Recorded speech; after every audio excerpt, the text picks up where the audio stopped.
What does it actually feel like when you're facing Naoya Inoue in the ring?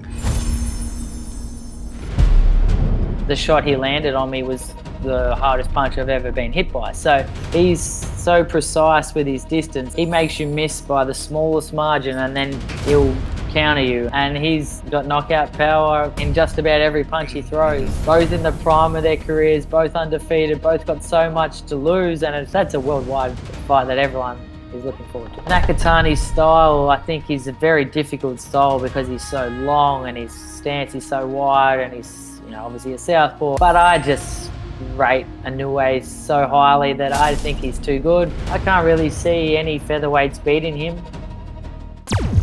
Thank you so much for making the time. It's an honor to speak with you. I've been looking forward to this for quite some time. Thank you. I appreciate that. And yeah, very happy to be speaking to you too. So thanks for reaching out. Oh, no problem. First of all, Happy New Year and congratulations on your victory against Herland Gomez. Is that correct? Yeah, it was. Yes, Happy New Year to you too. And yeah, it was good to be back in the winners column. So bantamweight is quite a hot topic right now within the Japanese boxing community. So I'm looking forward to hearing your thoughts on this division. But I also wanted to talk about Naoya Inoue and Junto Nakatani because you are also familiar with both fighters. So The Japanese boxing fans are also very interested in what you have to say. First of all, I wanted to talk about you actually and share your story with the Japanese boxing fans. I was looking up your history on the internet, especially Wikipedia, and what it said was you and your brother started boxing at the age of 13, but the reason was you were originally competing in Australian rules football and you wanted to improve your fitness, and that's how you started boxing. Is that correct? Yeah, that's correct. Yeah, we our first love, I guess, was Australian rules football. I don't know if you've seen Australian rules football. It's a sport really that's only played in Australia, but that was our first love. Me and my brother loved football, and I guess at that age we had dreams of becoming professional football players. But like most kids, we played a lot of different sports, and someone one year gave us a pair of boxing gloves each. So we had some gloves at home and we did used to put them on and just we didn't know what we were doing, but we were competitive and we loved fighting and competing against each other. So we'd put the gloves on in the lounge room and just fight. And we didn't know what we were doing, but we enjoyed it. We loved it. So in the pre-season, so when there was no football happening, we said to our dad, we want to start doing some boxing. There was a gym that was sort of walking distance from our school. So a few of my friends decided we'd start boxing. And yeah, my friends I think they did it maybe once or twice and then sort of dropped off. But me and my brother really loved boxing and we stuck at it. And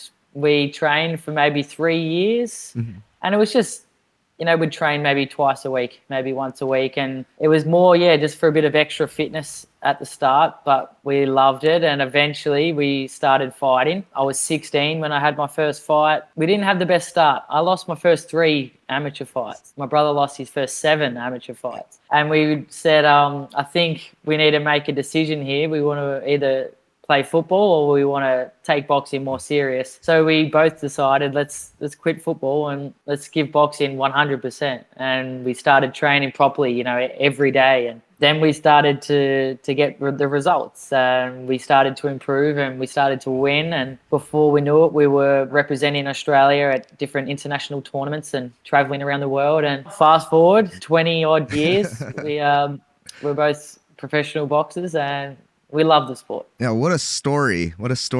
So you kind of started boxing as cross-training and then you kind of just stuck at it. I mean, you just kind of fell in love with the sport. But it's interesting that you had a pretty rocky start. You've lost your first 3 amateur fights and your brother's 7. The norm would be, well, I guess we'll go back to football. Exactly. Most people would have said, hey, I'm not very good at this, maybe I'll give up, but we loved it. And I think because we were only training twice a week, we sort of thought if we take this serious, I think we could be good. We're maybe not the most naturally talented people because we were getting beaten, but we knew that if we worked hard, we could improve and we could become good at the sport. Right. And it was a good decision. We're far too small to play football. That's true. Football players are, 6 foot, 100 kilos. So we were never going to make it in football. But we're obviously once we started training properly and I guess committing to boxing the way you need to commit, yeah, we started to become successful. All right. So before you enter the boxing gym, you and your brother would just spar in the living room. You'd just punch each other. Yeah. And we didn't know what we were doing. Right. But there was no 3-minute rounds, 1-minute break. It was just fight. And we just kept going until somebody won or somebody gave up or my dad tore us apart and said that's enough. So you guys must be pretty close to be able to do that. I mean, it might be a little bit of a weird concept, but if you actually weren't close, it would be hard to just punch each other and live in the same house afterwards, right? Yeah, that's right. We're very close. And we fight a lot and we were very competitive growing up. We still have some arguments, but we're very close. And I guess now we still have that competitiveness, but we try and help each other as much as we can. And I think, we've helped each other a lot in boxing and helped us improve a lot because I help him, he helps me. We spar together a bit, which is helpful, but even when we're not sparring, I'll watch what he's doing when he's sparring, or if he's on the pads or bag work, I'll watch what he's doing and I'll tell him, I think you should do this or work on this, and he does the same for me. So we help each other, continue to improve.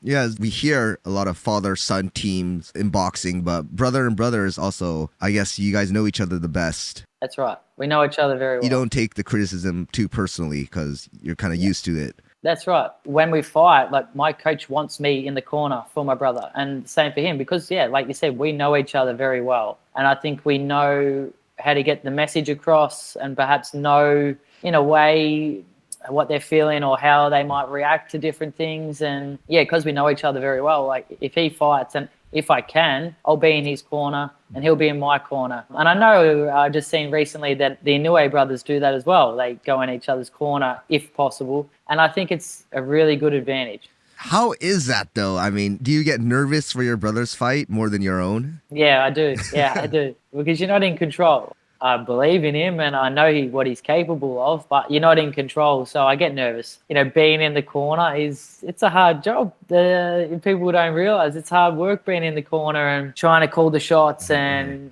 knowing when to look out for him, when to believe in him and, when I guess you need to protect him. So it's a hard job. Do you still train with your brother often? Do you actually spar still? Yeah, we train together every day, but we spar together sometimes. We try and keep it a little bit lighter these days, but because if I get a fight, we'll try and pick sparring partners that are more similar to the style of my opponent. But if Andrew's similar, we'll spar. We'll spar a lot, but more trying to help each other. We used to spar a lot and it'd get very heated and we'd try and hurt each other, but now we try and help each other. Yeah, it's some brotherly love, right? Yeah.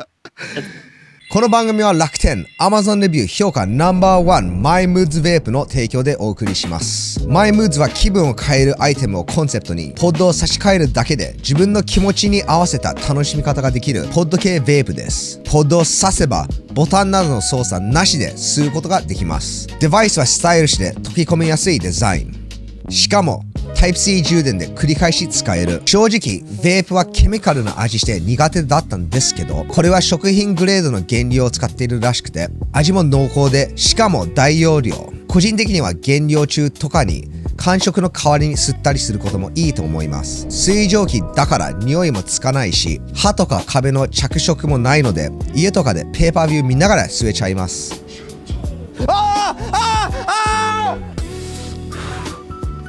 いやーすごかったな。クーポンコードは FT30。どのフレーバーがいいのか悩んでる方のために僕のおすすめ3フレーバーセットも作ってもらいました。そして MyMoods のサブスクもあります。4つのプランの中、僕のおすすめはスタンダードプランです。ポッド3箱が初回デバイス付きでクーポン適用すると実質半額の7000円弱で楽しめます。しかもプランによってデバイスの永久保証があったり、新作フレーバーの先行リリースなどお得な特典もたくさんあるらしいので、ぜひ加入しましょう。So I want to get your take on Inoue's latest performance with Picasso and also Nagatani, who moved up to super bantamweight and he fought Sebastian. Both fights were a little bit of an unexpected result, I guess you could say, or the results were they won, which was expected, but the way they won was kind of unexpected. Yeah. What did you make of Naoya's performance against Picasso? It was a shutout, but we all kind of expected him to be able to take him out quite easily. But I wanted to get your thoughts about the fight.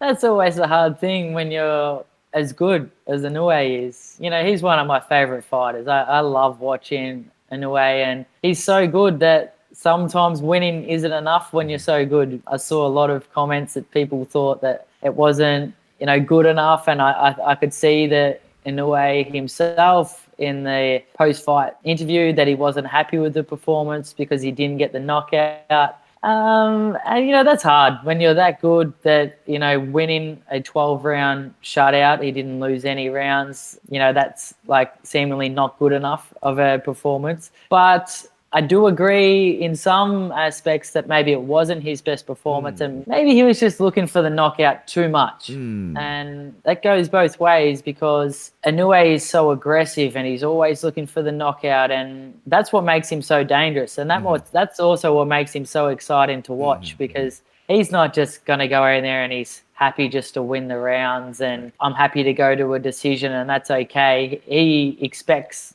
the best of himself, and you know, he said he wanted the knockout. He was disappointed he didn't get the knockout. And in the sport, as we know, sometimes when you're looking for the knockout so much, it doesn't come because you're maybe trying too hard or showing what you're looking for or loading up with every punch too much. It can sort of be a bit detrimental to your performance. But as I said, that's also what makes him so good and makes him so dangerous. He's not just going in there to win a points decision. He wants to dominate you, and you know, that's why I think he's the best fighter in the sport to watch because he's aggressive and he wants to finish every fight by knockout. But I think possibly that affected his performance because he was trying so hard for the knockout that it didn't come. Right.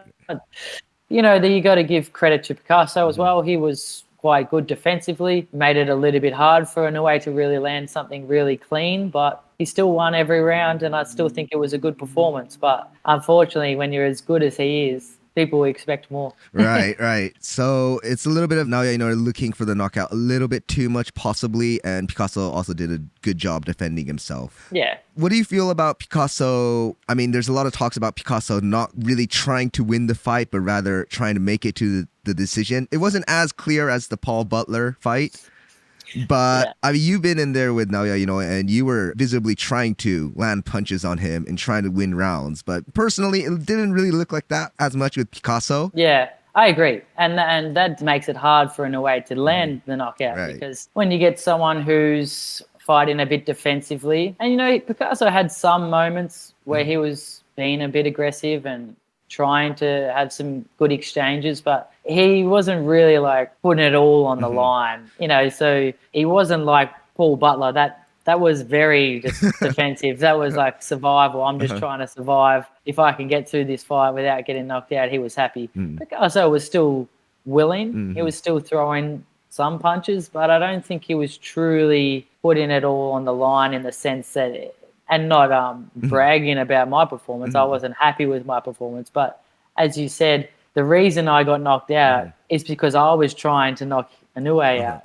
And I was trying everything I could to win the fight. And I think that's dangerous. It goes both ways. But I was in the fight because I wanted to win. And obviously I paid the price for that. But I would rather go out on my shield trying on my best rather than just being happy with, okay, I went the distance with Inoue. So, you know, Picasso was in the middle. He had a little bit of a go, but I think he was also in his back of his mind thinking, I've got to be smart here because if I exchanged too much or open up too much, he was going to get hurt. So, yeah, that makes it difficult for Inoue to look good when you have someone who just wants to survive. Yes. It's a fine line because with Picasso, if you don't open up, you're going to lose the decision. But if you open up, you might get knocked out and then you'll definitely lose. Exactly. And when you're in the ring with someone as dangerous as Inoue, it's a very fine line because he doesn't give you that many chances and opportunities, and he's got knockout power in just about every punch he throws. So, yeah, it's hard. But, yeah, when you take on these challenges to try and beat the pound-for-pound best in the sport, you have to be willing to take the risk. What's it actually like facing off with Naoya? You know, is it like he's always kind of like looking for an opening to get you? It looks like Picasso had a hard time trying to even open up because he was very cautious of the counters. But what does it actually feel like when you're facing Naoya, you know, in the ring? Yeah, well, it's exactly that. It's a very fine line because, you know, because Inoue is so aggressive, is there to be hit, but he's so good at his distance that he'll make you make a mistake and he'll make you pay because he's there. It's not like, you miss a shot and Inoue jumps all the way out of range and you miss and it doesn't matter. He's so precise with his distance that he makes you miss by the smallest margin and then he'll counter you. And both times Inoue dropped me, or the first knockdown and then eventually the knockout, I didn't see those punches because I was trying to take him out and he would make me miss by that much and then he was there to make me pay. And it's so quick that he's so dangerous. And, he'll sort of bait you to make a mistake knowing that he's there to make you pay for it. So it does. It puts doubt in your mind because you start to think, hey, if I throw this shot and I fall short, he's going to counter me. So that's why fighters like Picasso, and maybe not so much to Butler extent, but he makes you fight a little bit within yourself because if you just go in there reckless and throw punches, it's going to be over quick because he's so devastating. So you got to be pretty calculated when you punch and when you have to defend. So it's hard to face an opponent like that. That's what makes him so special. But as a fighter, you got to try and back yourself. And I tried to land my best shots on him, and I couldn't do it. But there's no regrets there. I tried, and if I had the opportunity, I'd do the same thing again because I'm a fighter that will always try and win. But yeah, he's a hard puzzle to work out. Yeah. Right. There was a lot of talks, especially since Naoya moved up to super bantamweight, that his power isn't as what everyone says it is. I believe Neri, Cardenas, and even Picasso said that his power isn't super duper powerful, but the accuracy of the punches is what gets me. But what do you feel about that? Well, I think he's got tremendous power, so I wouldn't say that. But it's the mix that makes him so devastating, is that he's fast, he's powerful, and his timing is exceptional. So there was times early in the fight, and maybe I was just trying to hype myself up, but there was times early in the fight that I thought, yeah, I can handle this. This power isn't superhuman. But then obviously the shot he landed on me was the hardest punch I've ever been hit by. So he does have good power. But I think as you're moving up, of course, the bigger guys, they're maybe used to being hit harder. He's moved up a few divisions now. Maybe he's starting to level out in terms of power versus power. But, I don't believe that he doesn't have power. And as I said, the mix he has with the speed, the power, and the timing, he will still get plenty of knockouts at super bantamweight, and I think he'd still get plenty of knockouts at featherweight. What do you think would be, I guess, his weakness, or what kind of boxer would give him the most trouble, you feel like? And along with that question, I want to get your reaction of when he got knocked down by Neri. Were you surprised at that moment? Yeah, I was surprised, but the thing is, when you're being so aggressive, you're there to be hit. And there is opportunities for you to get hurt.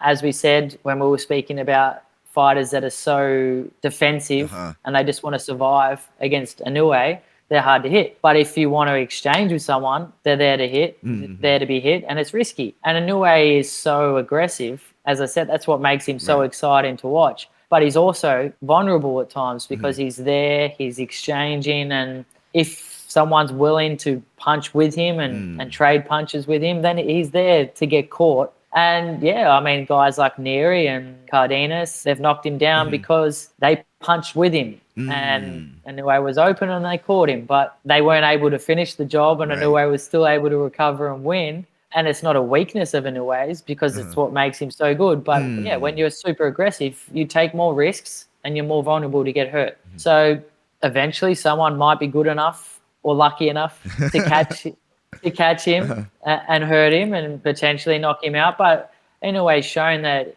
he has a good chin and he recovers fast, and every time he's been knocked down, he's got up and he's won the fight. But yeah, who knows, one day he might walk into a big shot and not be able to recover, and that can happen to anyone in boxing. That's what makes the sport so exciting. Yes, it's true. How do you feel he'll fare at featherweight with the bigger guys? Yeah, that's always a hard question. Eventually someone as good as they are, if you keep going up in weight, you're eventually going to come up against someone who's just too big for you. and they won't necessarily be better than him, but they might be too big for him. You know, I think that happened to Lomachenko. I think he was unbelievable at featherweight, and probably no one would have beat him at featherweight, but he went all the way up to lightweight, and the bigger guys eventually were able to beat him. And I think Inoue has the frame and has the size and has the power to be very successful at featherweight, but maybe not much further than that, because he's naturally not a very big guy. Doesn't have a very big frame. But who knows? I've noticed how much he is filled out and gotten stronger and gotten more muscle since going from bantamweight to super bantamweight. So he may eventually go up higher than that, but it will take time. And I don't know how much more time he wants to fight for. That's up to him. But I think featherweight will probably be the limit that he won't want to go too much higher than. But I can't really see any featherweights beating him. I still think he would be the best featherweight in the world. So we'll see. But yeah, some of those guys are big. Yeah. So it makes it hard. It makes it hard. There's this Mexican called Espinoza. He's massive. Huge. He's huge. So that makes it an intriguing fight because he's so big. But I still think Inoue beats him. So is he your pound for pound number one boxer? Yeah, I think so. It's hard because you're comparing such different fighters. Obviously, Crawford has retired now, but Usyk is, such a different style, and undisputed cruiserweight went up to heavyweight. But the level of competition is so different. Their styles are so different. But I think Inoue all round is the best fighter in the world. In May, he's gonna be facing Nakatani, it seems like, at the Tokyo Dome. Nakatani made his debut at super bantamweight against Sebastian. He had quite a tough fight. I wanted to get your thoughts on it. What did you think about the scorecards, by the way?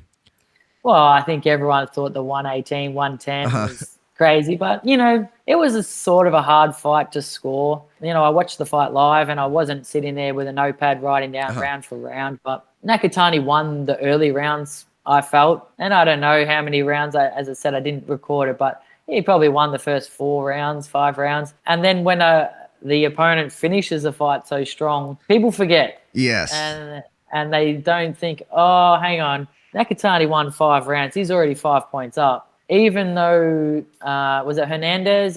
Yes. Yes, he was throwing a lot of punches, but Nakatani was still landing maybe the cleaner punches. So it was a sort of a hard fight to score in a way. I thought Nakatani won just. I was pretty impressed by Hernandez's output. I mean, that guy was fit. He didn't stop punching for the whole 12 rounds. But at the end of the fight, I thought Nakatani's probably just won the fight. 115, 113, that's cool. Like, everyone agrees it was a close fight. But then the 118, 110, everyone thinks, that's crazy. But the same thing in boxing. It can be a close fight and the scorecards can be wide. That's what people don't quite understand or maybe don't take into account, is that every round can be close in the fight. But if you think Nakatani just won every round, you're going to get a wide scorecard. So just because it's 118, 110 doesn't mean they didn't think it was a close fight. You got to score every round. I don't agree with the 118, 110. I thought that Hernandez probably had more rounds than that, but I didn't sit down and score it round for round like a judge has to do. And in a fight like that, that's a hard job. Yeah, especially if you're live watching from ringside. That's a hard job. So it was a hard fight to score. Yeah. I don't think it was his best performance because I think he let Hernandez maybe control the fight a lot more than he should have. When Nakatani kept the range a little bit longer and was sort of using his reach in the earlier rounds, he looked great. But then I think he let the fight play out how Hernandez would have wanted it. And, of course, that's credit to Hernandez because the pressure was crazy. But I guess someone of Nakatani's skill maybe should have been able to control the range a bit better and keep him out long and catch him, stop him from coming in. So I don't think it was his best performance, but he won. And, that style, maybe it's just a hard style for him to handle. And that's not the same style as Inoue. So I still think that fight is an intriguing fight with 2 very different styles. So very hard. It's a very hard fight to pick. But yeah, he would agree it wasn't his best performance, but he won. Do you feel like Nakatani, since he kind of just moved up in weight, and at bantamweight we saw him finishing a lot of his opponents. I think he finished all his opponents at bantamweight. But it seemed like Sebastian was able to take those shots and it didn't really affect him. Obviously, he's incredibly tough, but on the other side, there's a possibility that Nakatani's punch isn't quite as effective at the super bantamweight division. But how do you feel about that? Yeah, it's hard to tell from one fight. Maybe. I think anytime you go up, the opponents are used to being hit by heavier guys, so maybe your power might just drop slightly, or the effectiveness of the power might reduce slightly. But he was a tough guy and he had a good chin, obviously. So I guess we'll have to wait and see how the other super bantamweights can handle his power. And that's a hard one. I haven't fought Nakatani, obviously. My brother obviously did, and he was obviously knocked out very, very bad. But my brother sort of didn't think that his power was crazy, but the timing of the punch, the placement of the punch, it was obviously devastating. So it's hard to know how good his power is. I guess time will tell. He would have to fight another super bantamweight for us to actually really know. But he's just going to jump into the Naoya fight, which is kind of, I wish he would have one more fight in between there so we can actually kind of build this up a little bit more. But it seems like they're just going to jump right into it, May. Which I love. I know what you're saying, of course, but in the history of boxing, all these fighters, they want to wait for these fights to build up and marinate, and they give it time and let everyone get excited. And then years and years and years pass and everyone's still saying, come on now, let's fight. I love that both these guys are just like, yep, let's go. Both in the prime of their careers, both undefeated, both got so much to lose. And it's just like, yeah, let's do it. I love that. Yeah, I mean, it's going to be a massive fight in Japan. Worldwide. I know it's massive in Japan, of course, but that's a worldwide fight that everyone is looking forward to. You know both fighters very well. I wanted to get your take on how the fight goes down. As I said, that's an intriguing fight because there's such different styles. And, you know, Nakatani's style, I think he's a very difficult style because he's so long and his stance is so wide and he's, you know, obviously a southpaw, and there's lots of different factors there that make him a tricky opponent to handle. But I just rate Inoue so highly that I think he's too good. But I can't wait to see how the fight plays out, though, because can Inoue dominate a fighter as good as Nakatani? I don't know. Can he knock out Nakatani? I don't know. It's an incredible fight and one that I'm really looking forward to watching. I think it'll be a close fight, but I think Inoue will win. But I'm excited to find out. Yes, it's a very intriguing fight. What do you feel would be the key to victory for Nakatani? Should he keep his range and try to fight? Yeah, I think so. He can keep his range really well, and he can be hard to hit because his legs are so far apart and he's so far away from you, while he can obviously still land his punches. And he's got some really difficult shots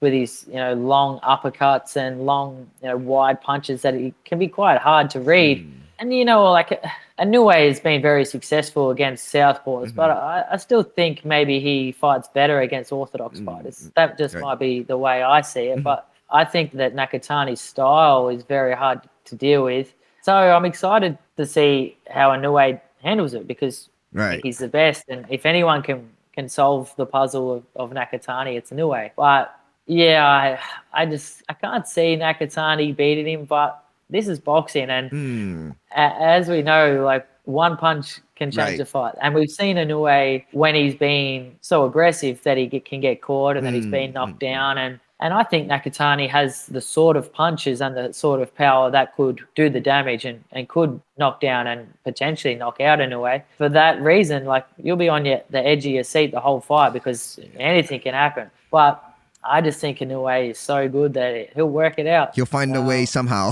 He'll find a way. And, he's so defensively clever that it's going to be hard for Nakatani to land those shots. But when he's being super aggressive, which he will be, you're taking risks and you're vulnerable. So it's going to be exciting. Do you feel like there's a possibility of it going to the decision? Yeah, I do. Because they're both defensively so sound. They're very good. They both don't get hit by many clean punches. So it's going to be hard for one of them to really dominate the opponent or land a real knockout blow. But I wouldn't be expected if it ends in a knockout. But I think there's still a chance it goes to the decision. Yeah, we'll have to see. So it makes this fight so good. Right. I feel that I'm pretty good at predictions of fights, and I've had good success predicting fights. But this is one that's hard to predict. Okay. how it's actually going to go. And that's what makes the fight so exciting, because anything can happen in this fight. And how one of them handles the other person's style is going to be really interesting to see, because I don't think Inoue's fought anyone like Nakatani in terms of his style, and Nakatani hasn't fought anyone really like Inoue. So it's going to be really interesting to see how they handle each other and who's able to get the upper hand. So it's a great fight. Yeah, it's a great fight. I'm looking forward to it a lot. A former opponent of yours, Tenshin Nasukawa, he challenged for the title against Sakuma Inoue. I wanted to get your thoughts on what you thought of the fight. I thought it was